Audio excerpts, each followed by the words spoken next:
Molly Whuppie is the stage name for Megan Aho, a singer-songwriter, author, and children's performer based in PEI.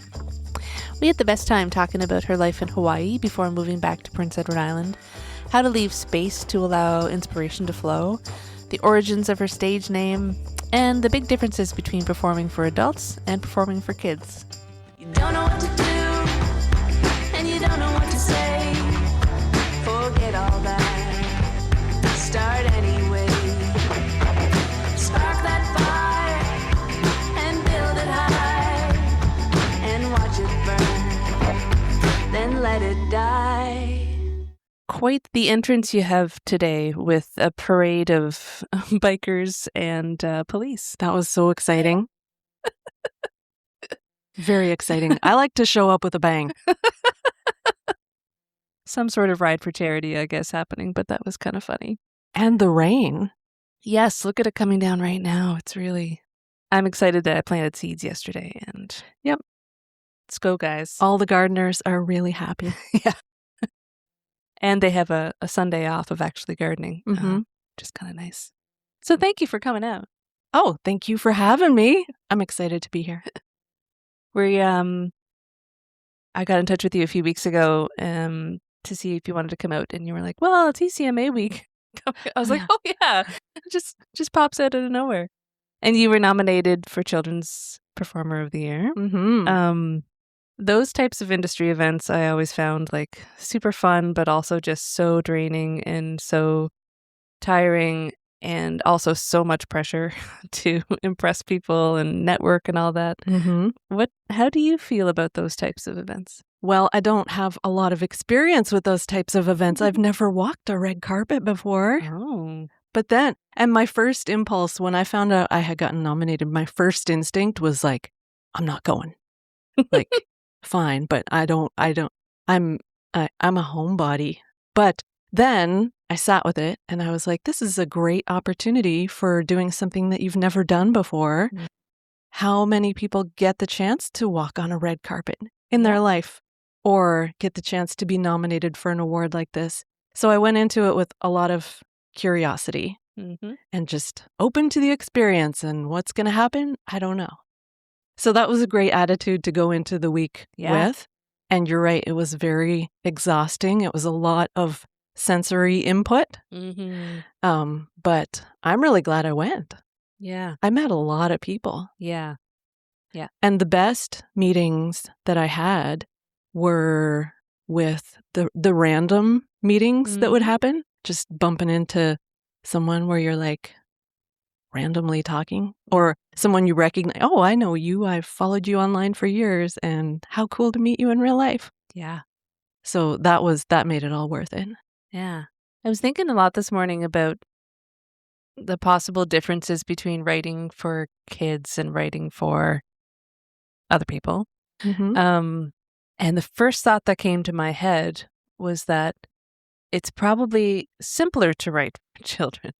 And then I immediately was like, well, the process would be the same. And actually, it might even be more work because you have to actually really clarify and simplify a message, right? Mm-hmm. I have thoughts on that. Yeah. I think sometimes it's more difficult to be simple. Yeah. As in, my whole approach to performing children's music and recording children's music, my approach is very minimalist, and it is a creative choice. And I feel like it's a really bold choice. I think it's really hard to be minimalist. And when you're recording kind of that minimalist style, you can hear everything. There's no hiding. Yeah. Yeah. Yeah. So my recordings are very low distraction, low stimulation, minimalist kind of stuff. Mm-hmm. That's kind of how I would describe it. Yeah. And I was thinking more about simplifying and clarifying, because that's something that I've been trying to do in my own songwriting practice, is to get really better at focusing in on the message that I'm trying to send within a single phrase, or a single paragraph or that sort of thing. And I feel like that's where the work probably is for that sort of style. I was looking you up online. And it's funny, we were talking earlier about doing research before getting into something. Yeah. And yeah, so I mean, you have a lot of original content on there. And I saw that you had uploaded some covers of songs Mhm. and songs by people like Utah Phillips and Graham Parsons and Mhm. Tom Waits. So there's very much a pattern there of storytelling folk singers. Mhm. And when I combined that with your obvious love of folk instruments like guitar and kazoo and musical saw, Mhm. it's clear that the folk music style has a hold on you. Yes. What do you love about that genre of music and that style of playing? I think it's what I grew up with and what feels most natural for me and feels the most human nowadays. Yeah. It's the music that speaks to me. It's the easiest music for me to play because it comes naturally. Mhm. Before I started playing children's music, I was in, bluegrass communities and folk communities, and that's just what I have always found around myself. I'm always drawn to people who play that music. Yeah. I just feel like it's the best music. Yeah, well, it's definitely, I can see how you were saying that it's maybe resonates a bit more today than maybe it has 10 or 15 years ago, what was going on in the world. And it's very authentically like real human stories and connection, right? Through that genre. Right. I love the flexibility of folk music too. I love that it is always evolving, and I love that part of folk music is really your own interpretation of the song, and that the songs are meant to be changed and it's meant to have 100 different versions of the same song. Mm-hmm. So it's a common language, but it's open to your interpretation of it. Yeah. And then it can evolve depending on the person. And it's perfect for children's music. Yeah. I think. But I'm so biased. I grew up with it. So I'm not going to let it go. Well, let's talk about growing up with music and art. Mm-hmm. We were talking earlier about how we went to the same high school, and I knew that. Yeah. I knew it. I was pretty sure. I had a feeling too. And your mother is an artist Yes. as well. Yeah. So She is. was there a lot of art going on in your house when you were a kid? When I was growing up, my mom was a weaver, and she did fabric arts and sculptures and stuff like. She's always been incredibly artistic. And also, when I was a kid, I loved any art stuff too. I have a childhood memory. They would hang up my pictures on the walls of our old house. And one day I don't know who it was, a salesperson or something came to the door, and they looked in and they said, "Oh, who's the artist here?" And I was really probably just like 4 or 5 years old. And I heard him say that. And I was like, "Oh, that's me. I'm the artist. I've never been called an artist before." And it stuck. But also when I was young, when I went to school, I was always the kid that was the most into music class. That was the best class, music and art classes.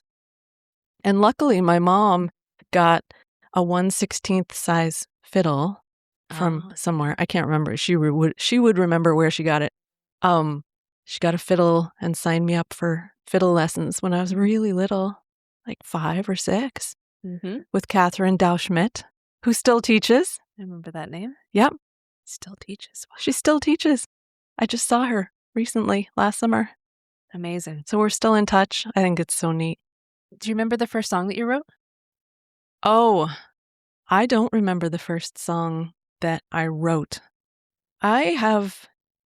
Okay, so when I started doing children's music, it was all singing the folk songs of my childhood. And I know when I started writing songs for children, they would come very quickly and very naturally. And half the time I would be like, I don't even know if I wrote that one because I have so many songs sticking around in my head.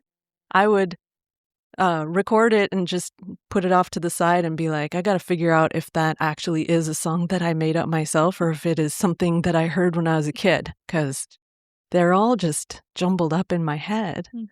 I thought everybody had hundreds and hundreds of children's songs in their head permanently.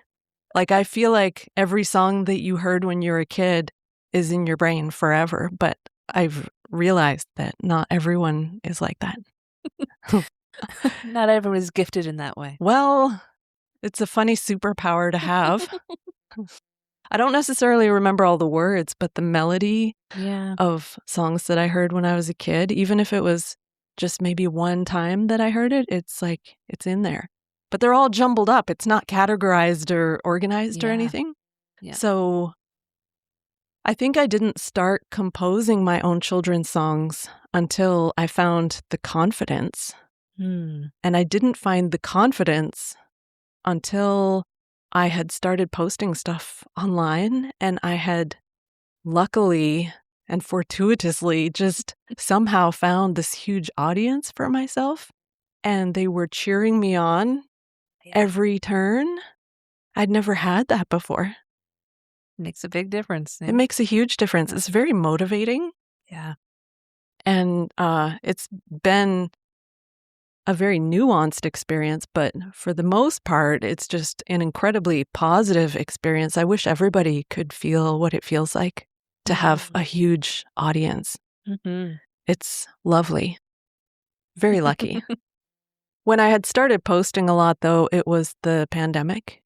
Yeah. And I didn't have the opportunity to connect with live audiences in the way that I thought I was going to. But I mean, it was a horrible, horrible time. But at the same time, some people thrived and some people didn't thrive. Some musicians put their instruments away for the pandemic and didn't. And some of us went online to forge new territory there and figure out how to connect with people. And so in that way, it was really lucky because my vision for myself with children's music was, I'm just going to go play for a room of 10 kids or maybe 20 and do children's music classes maybe. Or it was like, my vision for it was in person in a room. And that didn't, I've done lots of that. Yeah. But in addition, it didn't go that route because I discovered that there is a whole world online. Yep. That was way more than what I expected. When you do perform for kids, and I know you've also done lots of performing for adults too. What are the differences? I mean, obviously we know what the big differences are. There's little kids react different ways, but what are the main differences between playing for kids and playing for adults?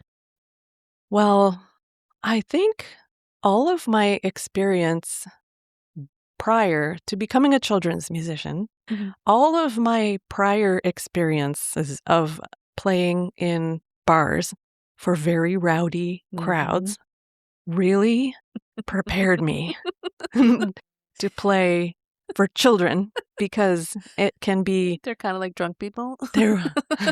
Is that appropriate for me to talk about? There are no rules here. They are...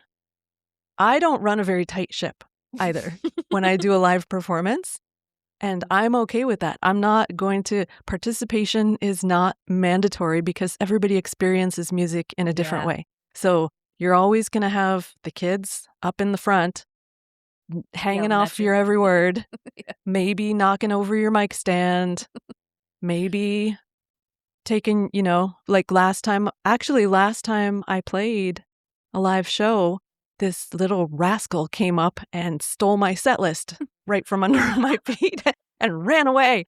And she looked me right in the eyes and I was like, you know what? Joke's on you. I don't even need that thing. Clearly not. If you can remember thousands of songs in your head, you can remember a set list. I don't even follow. I just I put a bunch of words on a page at my feet just to keep me on track, but I don't generally follow my set list too closely because I do like to go with the energy of the Yeah. room. And I think that is the main difference, because when I played for adult audiences, you have your set list and your plan, and for the most part, you stick to it. Yeah. But with kids, I think it's really important to be flexible. You don't know what kind of audience it is. Yeah. It's really fun.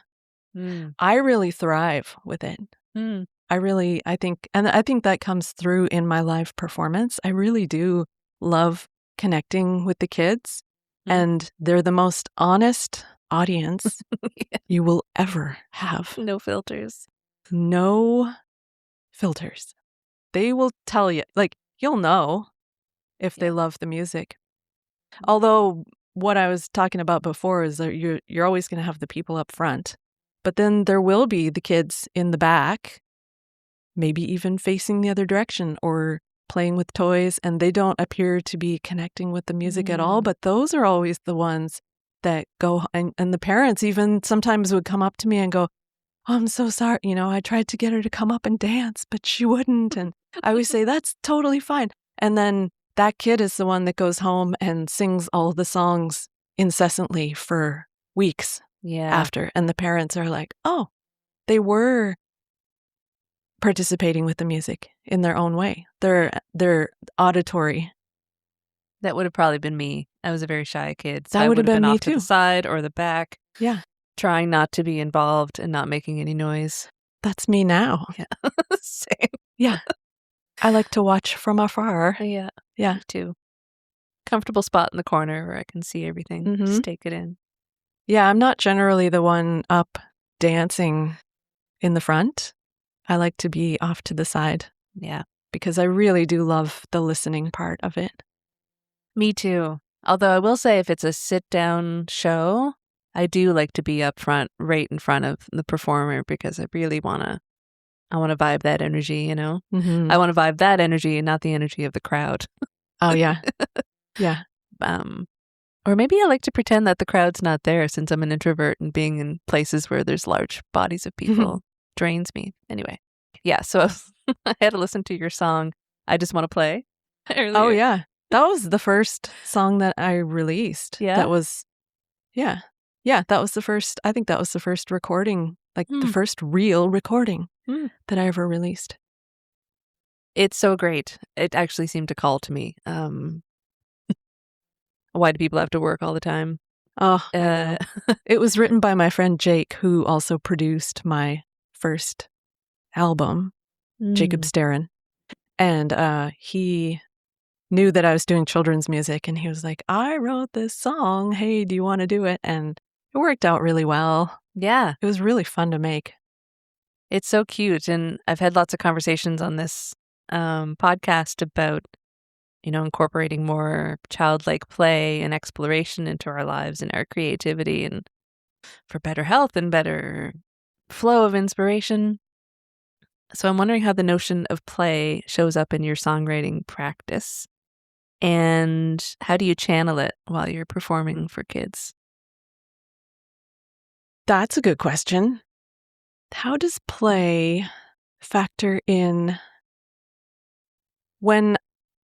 look, I'm telling you, when a song comes to me, it's not ever that I sit down and go, "I'm going to write a song or a bunch of songs."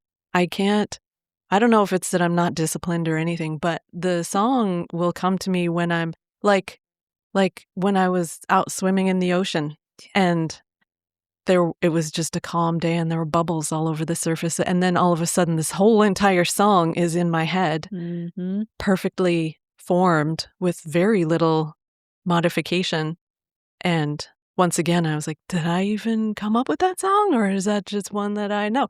But pretty sure I came up with it.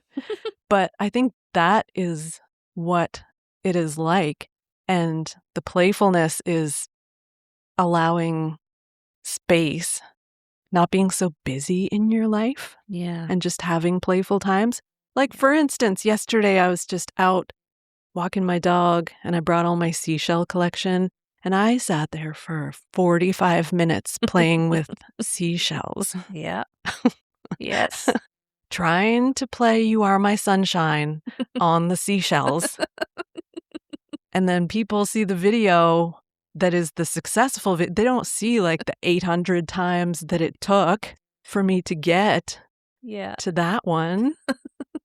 That's not about songwriting, but I feel like it's relevant Kind somehow. of is, though. Yeah. I think you're right. I think it's what can really help in that is just giving yourself space to let whatever is going to come in. Right. And often giving yourself space means that you're in a playful space. You're sitting on the lawn or you're, Right. whatever. Yeah. There's this, I don't even know how the expression properly goes. Maybe you know, but it's like luck needs to find you working. Yeah. How's that one go? I don't know. I but can't remember either, but I it's know something what you're like that. talking about. Like you have to be in the play. Like when it says luck needs to find you working, for me, working is the playing. Yeah. And so if you are playing, the creative flashes are going to come to you. But if you're not, they're not going to. Yep. Yeah, exactly. It's akin to, getting opportunities for yourself in a creative world. Like you have to be working in the creative world for the opportunities to find you or for you to stumble upon them or whatever. Yeah, you gotta certainly be in can't it. you can't plan them out. Yeah. Especially those lucky things that happen. You can't plan them. You just have to Yeah. be ready for them. Yeah. I think that's what it's trying to say. Yeah. I believe in that. I believe in that too. Yeah. 100%. And as far as performing with playfulness, I mean, it's just sort of an automatic thing for children's music. But that doesn't mean being as silly as possible all the time. I think kids really need nuance. They don't need if you come into a performance at 1,000% energy the whole time, it's exhausting. They need, That's scary. just like any audience, they need the slow and they need the dynamics, and they need the ups and downs, and they need there to be a flow. Mm-hmm. Yeah. Just like life. So if you come in too hot right from the start, you're never going to be able to maintain it. Although children's music is just great because you only ever play, like 45 minutes, maybe an hour tops. But that's not even ideal for the attention spans of a young audience. Yeah. So that's fun too. Sure. Yeah. How long did you live in Hawaii? More than 20 years. Wow. Yeah. 22, I think. A long time. I married an American. Mm-hmm. Yeah. Mm. Hawaii was a fantastic place to live. Mm-hmm. And I feel like it's where I found my confidence and really, people always say, oh, Hawaii is a very healing place. Yeah. I think I believe that. Yeah. It did seem like it was a very beneficial place for me to live, for sure. It's not an easy place to live. You have to really hustle to be able to afford to live there. Mm. But it's a wonderful place to raise a child. Mm-hmm. It's amazing. Yeah. Yeah. Zero regrets. Lots of people that I've talked to have grown up here and then they've left for a while and explored the world or lived somewhere else. And then they've come back for various reasons, either, aging parents, or some people came back during the pandemic because it was safer. Lots of different reasons. Why is PEI a great place to come back to? And why did you want to continue your creativity here? I will tell you. Here's what happened. I Story. almost started answering before you even finished the question. When I was living in Hawaii, amazing life, wonderful community, beautiful place to live. The whole time I lived there, I felt like something wasn't quite right with me. And it wasn't until I finally made it back to PEI that I realized I was homesick. But it was just a low-grade, mild homesickness the whole time. was so mild that I couldn't even really identify it. Yeah. Until I got back here. Now that I'm back on PEI, I realize that's what I was feeling. Mm-hmm. It really, it does feel like home. And part of me is, why were you gone for so long? But it just is, it was perfect the way that it was. Yeah. Yep. And so many people say to me, why would you leave paradise? Hawaii? But this is, I mean, Prince Edward Island is just as beautiful as Hawaii ever could be. They're just different, Yeah. but equally beautiful. Mm-hmm. Yeah. Yeah. I'm so glad that I came back. Mm-hmm. I did come back to be closer to my family too. My mom and dad Mm-hmm. were living here, so Yeah. that's important too. It is, Family's more important than climate. Yeah. Yeah. For a Yeah. lot of people. Yeah. Tell me about how the Flyaway Kite book came to be. Well, when I was a little kid, you want to go back that far? Yeah. No, this is the abridged version. This is a true story though. When I was a little kid, my brother was out flying a kite in the field and the string broke and the kite flew away. And it was this strange little childhood memory that I have of just standing there helpless watching the kite fly away. And we were just like, we don't know where it was just gone. Yeah. And then I had the idea to write a story about where, this journey that the kite takes and the consequences of that journey. And also a little bit of a reflection of growing up in the country on the island and wanting to connect with people. And so that's kind of what the story is about. And it was a great opportunity to collaborate with my mom because she did all the illustrations. So cute. Yeah, we worked together on it. We learned a lot of lessons about how hard it is to make a children's book. It's a lot of work. Mm-hmm. It's a lot like making an album. Yeah. Yeah, it is a lot of work, but worth it. I saw something online. I think your mother had said something similar in a interview or something like that you learned a lot of good lessons about the process and that there were other projects kind of ready to go almost. Are you working on anything else with your mom or not? We don't have anything that we're actively working on right now, but I do have several ideas for children's books that I would love to see happen over the next couple years. It's a perfect time for it. Yeah. I love children's books. And I did love the process of writing it. Yeah. I love working with my mom. She's a lot of fun. She's a lot like me. We talked about this a bit earlier, but you used to perform under your real name. But it seems like you've been kind of pushing the children's music side for a little while now. Does it get confusing to have two different stage names? I'm glad that I did that. It happened right at the beginning. And it wasn't, I guess it was calculated. I did choose a stage name to keep the grown-up music separate because one Saturday I would be playing with my bluegrass band, singing murder ballads and drinking whiskey. And and then the next day I would be playing a children's concert. And it would be a very different vibe. So it was, in hindsight, I'm really glad that I didn't. Yeah. But I mean, it is shocking for some people when they find out that Molly Whuppie's not my real name. But that's okay. It's not a secret.